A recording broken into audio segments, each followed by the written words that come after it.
does an El Nino occur? Today, we're going to be talking about El Niños and La Niñas. So, what are El Niños and La Niñas? Well, an El Niño is a temporary change in the climate of the Pacific Ocean. It occurs in the winter at the equator. It is when the water gets warmer than usual. A La Niña is the opposite. It's when the water gets colder than usual, and it's not as severe as an El Nino. These are The conditions during an El Nino.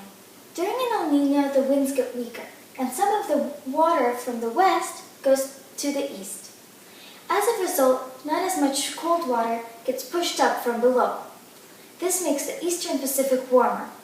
The warm water also affects the winds and makes them weaker. In turn, the water gets warmer and the winds get even weaker. This is called positive feedback and is what makes an El Nino grow.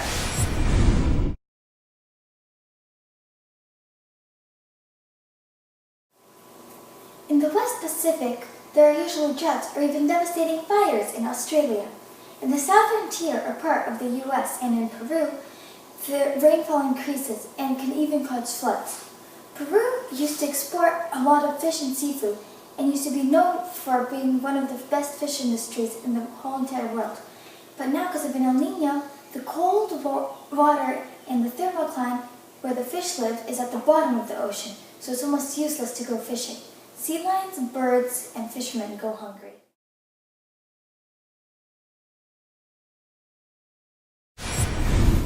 This is a non-El Nino condition in 1978. So the blue is Ben Lomond, California, and the green is Melbourne, Australia. In California, in January, we had a lot of rain. Then, in February, the rainfall increased, and in March, it stayed approximately the same. In April, it decreased again. And then in May, June, July, and August, we had no rain at all. In September, the rainfall increased a little. In October, we had no rain again. In November, the rainfall increased. And then in December, it decreased again. In Australia, the rainfall stayed the same almost throughout the whole year. But in March, May, and April, there was a little bit more rainfall. In June, there was barely any. In August, the rainfall increased again. And in November, December, they had a fair amount of rainfall. These are the conditions during an El Nino in 1982. So, in January in Ben Lomond, California, there was a lot of rain like usual. But in February, it decreased. And in March, it increased again. In April, it decreased. In May, we had no rain, and then in June we had a little bit of rain. July, August, almost no rain. September, the rainfall increased. In October, it decreased again. In November, we had a lot of rain, and in December, it decreased, but not by a lot. In Australia, in January, they had a little bit of rain. February, no rain. March, a little bit. In April, May, June, they had a little less. July and August, they had barely any rain. September, October, also barely any. November, no rain at all. And in December, they had a tiny bit.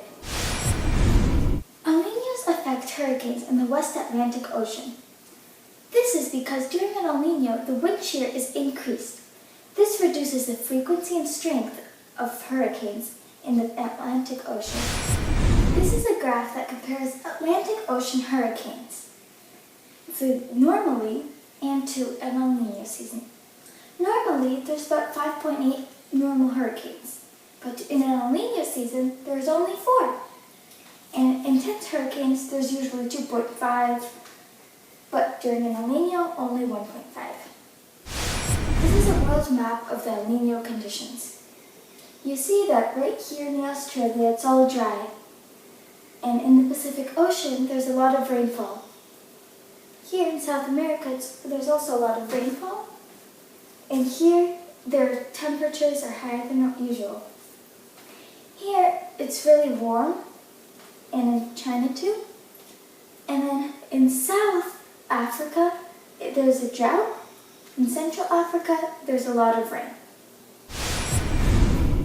This is a list of previously El Niños and La Niña years, according to their strength. So by the El Nino, One of the weak ones was 1952 or 1976, 2006.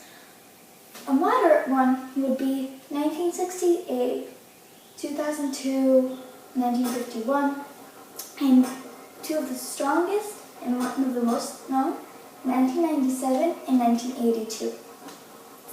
For the La Niñas, there's a lot more weak ones, like the one in 2000, 1967, or 1950. One of the moderate ones would be 1998 or 1955, and a strong one like 1999 or 1973. What would happen if an El Niño developed off the coast of Africa?